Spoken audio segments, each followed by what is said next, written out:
Starting in the very earliest days, there have been those who have been captivated by the very essence of the automobile, by its mechanical challenges, and by the possibility it presented for freedom and opportunity. This is the story of three brothers and their passion for all things automotive. It begins in our nation's heartland, crisscrosses America, and becomes inextricably interwoven into the fabric of the young and blossoming Southern California car culture. California was the promised land for the Justice brothers and the Justice family. Coming out of the Midwest, they have the Midwestern roots that you find in so many American icons like Walt Disney and others. They were raised with that middle America morals, ethics, feelings, the love of country, all that. And they saw California as their promised land because this was the heartland of the automobile and where things were happening. World War I was just winding down, and the entire country was on the verge of a love affair with the newly invented automobile that would last into the next century. Ed, Zeke, and Gus were born during these years in the small farming town of Paola, Kansas. The time was right, and the unique combination of traits and talents passed down from their parents would help propel the boys on a lifelong automotive odyssey. Their father, H.M. Justice, was an auctioneer, which, particularly in those days, required the ability to think fast on your feet and a certain flair for showmanship. These traits found fertile ground in the young psyche of Ed in particular, who, throughout his career, found it hard to turn down a good demonstration or promotional scheme. But it was their mother, Anna, who really got the boys rooted in what would become their lifelong passion for the automobile. She was really the inspiration for us to be mechanical. She's the one that made us open a bicycle shop, restring wheels, repaint the bicycles. Actually, the first sign of Justice Brothers was Justice Brothers on a tree of a big maple tree, and it said, "Bicycles for sale or rent." Well, I would build the bicycles and then string the wheels, and then Ed would paint them all up and stripe them. We had about 6 or 8 bicycles that people come up on Sundays and Saturdays, the girls around town, and older people, and rent them and do their riding. After we built bicycles and we'd rent them 25 cents an hour on Sunday, we went to a race in Kansas City with a friend. We weren't old enough to drive on the highway in the big city. So when we saw these little midgets and we found them in the Popular Mechanics, the California guys out here were way ahead of us in Kansas City, and they were building them. And in our bedroom, well, we had from Popular Mechanics magazine and different pictures around, why we'd get these race cars and hang them on the wall of our bedroom. And our mother would keep saying, "You're just ruining my wallpaper, tacking those pictures up like that." And we started writing to this man, Floyd Clymer, and he sent us plans on how to build a midget. And that's where we got our idea to build our first midget. We got it out of the Clymer magazine. Armed with the ideas they got from the magazines and inspired by the real race cars they had seen in Kansas City, the boys set out to build their first race car. They were able to do this thanks to the help of a local machine shop owner. He let us do anything we wanted in his shop, so we learned how to weld, we learned how to run machinery, little bitty guys, and that's where we built our first midget in the Ingersoll Drilling Rig Company's repair center, and it was a Whippet engine, a 4-cylinder Whippet that we put in this race car. We made a mistake and tried this car out on the public streets. And that's where it gave us a bad reputation that those boys go so fast and they're so fearless that they're not going to live very long. We flipped a midget one day, Zeke did. So the mayor of the town was sitting down on the corner, and he come up and was so angry at us that he was just swearing. He says, "You take that car and get it off the street, and if I see you around here anymore, I'm going to throw you both in jail." Besides getting a reputation for being a little on the wild side, the boys were also getting known for their ability to fix just about anything that could go wrong with an automobile. People would have trouble with their cars around town, and I'd fix them for free. And my dad and mother would say, "Well, you know, you ought to get something." I said, "Well, I'm learning on this." I was so curious, I had to find out what was making that car work. And that's where I was getting my education, giving it to them free and getting a free education. The automobile had worked its way into the daily lives of the folks from Paola, and that was just fine with Zeke, who loved learning all he could about fixing them. At about the same time, the nation was getting excited about air travel, and Ed's passion for airplanes led him to attend aircraft mechanic school. Following graduation, Ed headed west to work in the growing Douglas Aircraft Facility in Santa Monica, California. It was at a chance meeting that Ed made a contact that would turn out to play an important role in the saga of the Justice brothers. When Jim says, well, I managed the money for a 17-year-old boy that had inherited $56 million from his dad. You do? What do you do there? He says, we build race cars. I said, well, I've got a brother that's a good engineer who would like to come to California. Would you give him a job if I bring him out? When Ed called me in California and said that he had a job, that could I get out there in 3 or 4 days, I said, well, I'm working at the Western Auto, and I had a real good job according to older people, and me as a young kid, my salary was as good as theirs. So I said, well, when I heard it was a machine shop and working with the racing crowd, I said, man, I'll be there. It was a lucky stroke to put my brother in the middle of this. So Joel Thorne, being 17 or 18 years old, the rule in his shop was, look, guys, if I buy a car tonight in Ciro's over on the Strip, Sunset Strip, and I want the fenders cut, you got to table everything and fix my car. And that was otherwise, there's so much money, we could build anything we wanted and we didn't have to pay for it. So that's where we got our education on building cars. It was a bunch of young guys that didn't have a lot of money, and they all just loved cars. And all these fellows today, like my dad and my uncles, never really dreamed about they were going to make a lot of money doing what they liked with cars. They just did it because they loved it, and they loved the automobile, and they loved racing. The year was 1941. Ed was working his day job at Douglas Aircraft. Zeke was working at the Joel Thorne machine shop. After hours, both boys were working on race cars at a state-of-the-art machine shop with a talented group of fellow enthusiasts. Considering that the brothers had just recently moved out from Kansas, it seemed like everything was working out just fine. Then, as it did for folks all across the nation, World War II came along and the whole country was at war. Ed enlisted in the Air Force, and after stateside training shipped out to Europe, where he'd spend most of his military career as a flight engineer in England. We did what we had to do. When I joined the ferry squadron, I first went into Wharton, England, and I'd test bombers every day. And then we'd turn the bomber over to the ferry squadron, and the ferry squadron would take it to the base where they had lost some planes yesterday. Every February was a bad month, so somebody in the group's going to get killed. So I thought, well, heck, I'll take my chances and I'll volunteer. When they lost 6 guys, I called Colonel Schooling and I said, I'd like to volunteer as a relief on the ferry squadron. I knew if I got in there, my ability was good enough that I could stay. Zeke spent the war 6,000 miles away, making aircraft parts at Thorne Engineering.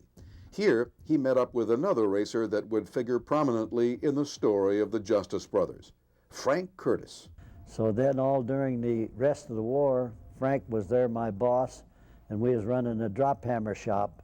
And then later, it comes to the end of the war, and Joel Thorne loses a contract, or I guess it expired, and so we were all then going to be looking for a job. So Frank then went off and went to his race car shop down in 65th and San Pedro Street in Los Angeles. And then he came up one day to me, and when I had a little roadster shop in Glendale, and he says, hey Zeke, he says, I'm going to start building midgets now. I've got this new design that I've done, and he showed me the picture of it. I said, man, that's real good streamlining, Frank. And so he says, I'm going to go up here on Adams in Colorado. Do you want to work with me? I said, sure I do. And I was his first employee that went up there with Frank, and then we laid out the the framework and all that, and we started building race cars 6 at a time. Curtis being a good engineer, Zeke being a sharp guy, they got together and they figured out how the tubes would be, what size, what wall, and that's what made them popular. They were strong, they were simple to work on, they were quality material, and they went out and made money. Sam Hanks came to us one day and says, I gotta get one of them Curtises, because when I go back to the Midwest, everybody that beats me anymore is a Curtis. The Curtis midgets were tearing up tracks and taking home victories wherever they raced. A fair number of the cars were getting banged up in the races, and because the Curtis shop was so busy building new race cars, it could take months to get a damaged car repaired. Never once to shy away from opportunity, Ed and Zeke started working nights. The guys, Justice Brothers, bodybuilders, was kind of in demand after 6 o'clock at night. So we'd work all day at Curtis, we'd come home, have dinner, and we'd work till 1 or 2 in the morning. We'd get up and go to work at 7 at Curtis, and that was our routine. With so much after-hours repair work and offers to build new cars, Zeke came up with an idea to put the brothers in business on their own. I said, well, heck, if we got all these cars to go, I'll buy the frames from Frank and all the parts, and then I'll go up here and start myself a race car shop. Well, I started all by myself, and then finally Frank come up there and would see me working on the thing, and he said, Ed, you know, Zeke needs your help up there. I think you better go up there and work with him. So that's actually Ed and I got our race car shop started across the street from Bob's Big Boy, and the guys were coming to us. All was going well in the spring of 1947, but sensing the impending decline in the popularity of midget racing in Southern California, the boys were ready to make a big change in their lives. Zeke ran into this product and saw this opportunity to end their days of pounding metal, so to speak. It wasn't that they didn't like it, but they could see that they were never going to get rich. And they just saw this product as the opportunity, the golden ring on the merry-go-round, and they grabbed it, and the rest is history. It was their big opportunity. The California territory of the company they wanted to associate with was taken, so the boys looked around for another part of the country where they could set up shop. So we didn't have the money for cold climate, so we decided Florida was about the hottest of the southern states where there'd be cars, and that's why we moved to Florida, Georgia, Cuba. We wanted to go farther south where we could always be in a shirt, and it wouldn't take any money, and we didn't have any money. I had a 41 Ford station wagon loaded with 90 cases of oil and a trailer. And my brother Gus, who was married, and he had a 46 Buick convertible, and he would follow me. Ed had already went ahead of us back to Nebraska with his wife, and then we was to meet into Paola, Kansas, our old homestead. The caravan now included Zeke, Ed, and his pregnant wife Maureen, and the oldest brother Gus and his wife Florence. After 5 days and too many flat tires to keep track of, the eastbound travelers arrived in their new home, Jacksonville, Florida. It was time for Ed and Zeke to reach back to their youth for the skill and courage it would take to launch their new career in the automotive oil additive business. See, Ed and I were actually indirectly trained to be salesmen by our father talking to us, but we didn't want to be salesmen. We wanted to be mechanics. So we had the courage that both of us started that day together. And we met a guy there in Jacksonville that was a car dealer and sold used cars.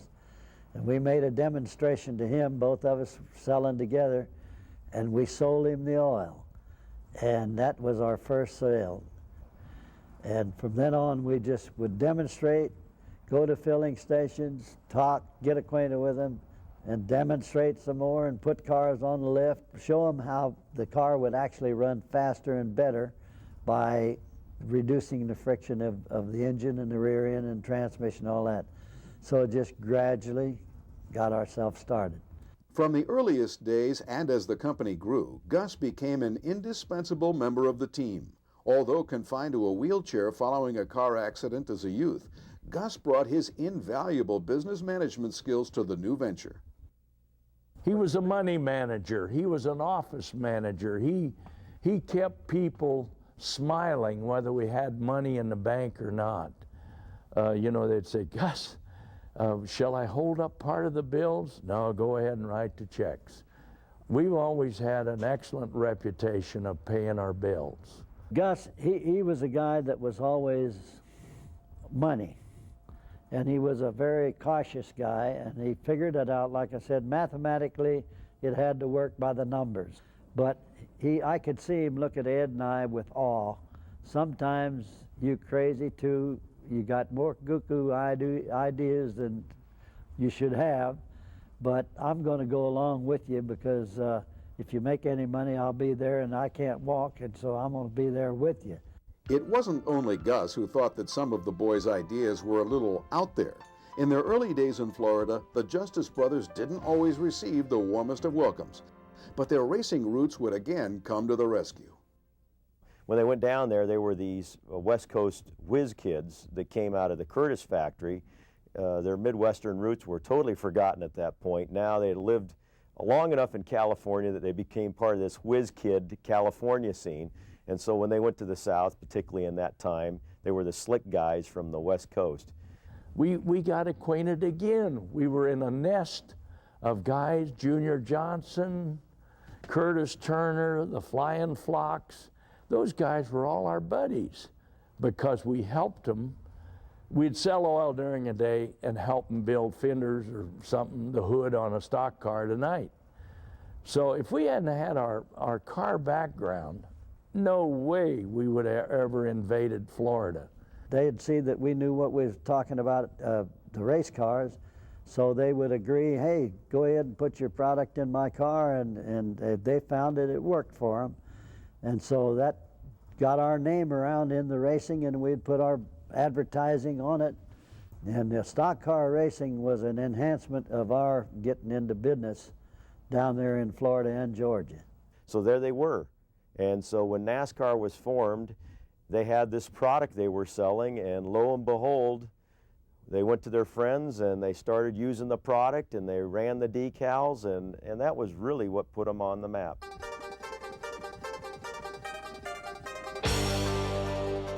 If the oil additive could be considered the blood flowing through the veins of the new Justice Brothers company, the heart has to have been racing.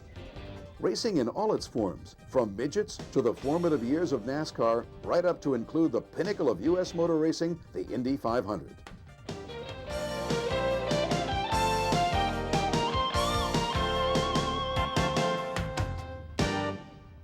The road to Indianapolis started for the Justice Brothers in 1946, right after the war.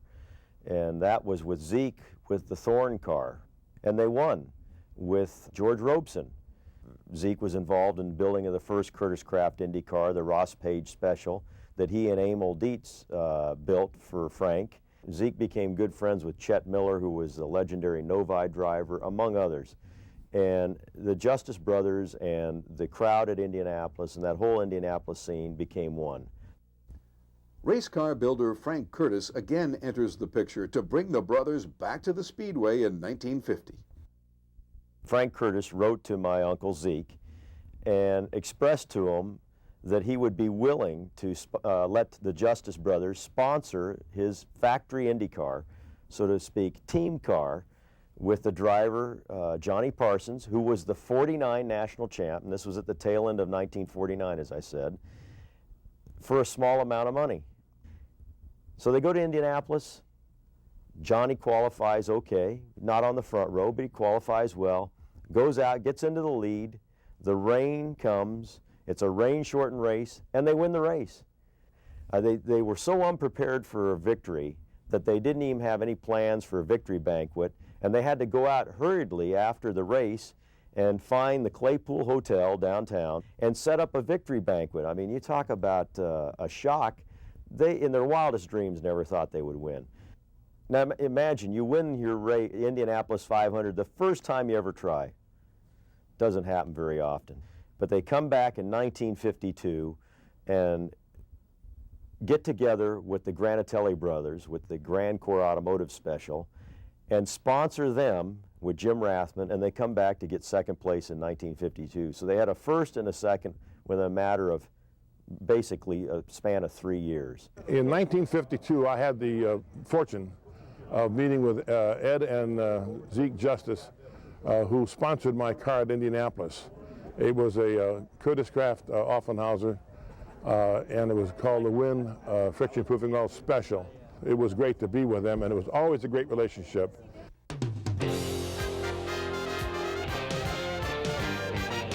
From designers and builders to mechanics and race team owners, it was, in a large part, the brothers' ability to establish and maintain lasting professional relationships that led to their success at the Brickyard.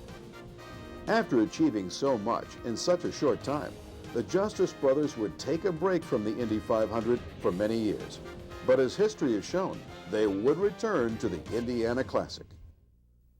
The brothers were fully back in racing, and their distributorship was well established in the South. But another turn in the road was about to bring them back home to California.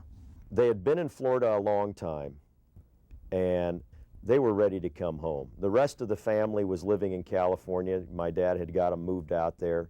We come out on a Christmas vacation and a meeting of the organization. They came upon at a distributor meeting Bill Klesick, who was a good friend of theirs, again, started out in the beginning of this business. Bill was very disenchanted with the way the company was going, the overall company.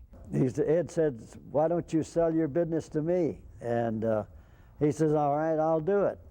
So Ed come back after that night and told Gus and I, he says, "Hey, we bought the business, old Bill, and he sold out to us." The business that we took over here was fell from 1st to 46th and in sales. So here they are. They were coming from the Florida distributorship, which was the #1 distributorship for this oil additive in the country that they had built, coming back to California with a market that had been decimated by a competitor. So basically they were having to restructure this marketplace. Well, in the first 10 months we were here, we went from 46th to 1st in national sales. And then we started JB and went to worldwide distribution.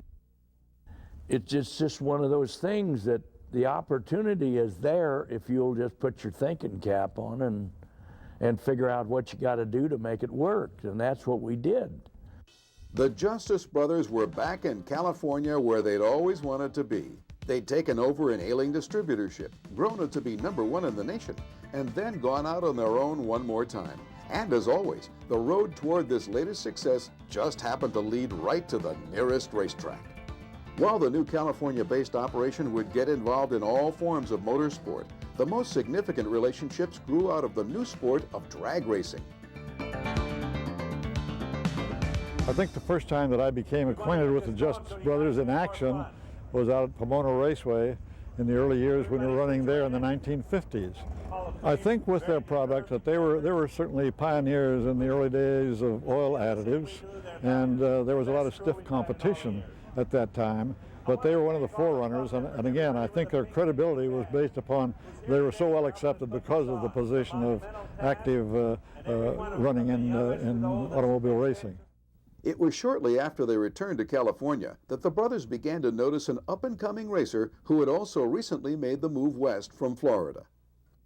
So the Justice brothers have come from Florida now to the West Coast in Southern California, and up shows this drag racer by the name of Don Garlitz. And he had already gotten a big name for being the fast guy out of the South and taking on all comers and these match races and beat them. And they wondered, how did this guy come out of Florida and not end up with one of our stickers on his car? Well, Zeke goes out to Fontana Drag Strip to find out who this guy is and get a chance to meet him. And he meets Don and makes a deal, and that was the beginning of a long relationship. And that was Don's major sponsor for over 20 years. You know, when I was really working with the Justice Brothers was in California about 1965. We were having a big race, the Mickey Thompson 200-mile-an-hour race, and they were out in full force for that event. That was the first sponsorship for me. It was $1,000 for one whole year, major sponsorship. And that was the beginning of my professional career, and I've had sponsors ever since. I've known the fellows for a long time. They're really great guys, and it was a pleasure working with them in the old days. The Justice Brothers always recognized the importance of racing sponsorship, and when they formed their own company, their new logo would grace the bodywork of many a drag racer. That support continues today among some of the top contenders on the quarter mile. They used racing and their friendship and the ability to talk about what they had done and they had accomplished to sell. And it is amazing in our business, so many people, because if you like cars and you're in the automotive business, it's a high probability you're in racing, either as a fan or as a participant. And so through that, it helped open the doors to get them in to these places to sell the product. From drag racing to Indy cars and just about everything in between, the words Justice Brothers have become synonymous with racing. Airplanes, motorcycles, snowmobiles, and many amateur and club racers have flown the company colors. In the 1980s, the JB logo was carried on board Mike Reagan's River Assault boat as the President's son raced to set new over-the-water speed records. 1987 marked the return of the Justice Brothers to the Indy 500 as they sponsored the legendary A.J. Foyt for his 30th running of the Classic. For 1988, they teamed up with Supertex again to help sponsor his entry for Rocky Moran. In 97, JB sponsored World of Outlaws racing champion Steve Kinzer. And in 98, their logo was on the nose of Greg Ray's car as he qualified for the front row at more than 221 miles per hour, just a few thousandths of a second off the pole. At the 83rd running of the 500 in 1999, Jeff Ward brought the company colors across the finish line in second place, and JB also sponsored the fastest rookie to qualify, John Hollinsworth. Today, the corporate headquarters of the Justice Brothers Company is located in Duarte, California. It's also the location of a world-class motorsport museum dedicated to the racing legacy created by Ed, Zeke, Gus, and their friends. Ed Jr. is at the helm of the company that produces and markets a leading line of car care products that are used around the world. The complete process, from manufacture to packaging to distribution, takes place at the Duarte facility. Ed Jr. has grown up with the company, spending much of his time as a youth helping out around the warehouse or traveling to racing venues and sales calls with his dad and Uncle Zeke. Both of the elder justices feel Ed Jr. is the perfect choice to lead the company into the future. We have a tremendous heritage and a tremendous history in the product line, and my dad and uncles, that we have a certain obligation to stand up to a certain level when it comes to production of the product and what we do. And we try to do that every day. Ed and I never had no fear of losing. We had an idea, and we wanted to pursue that idea, and then we just went to work doing it.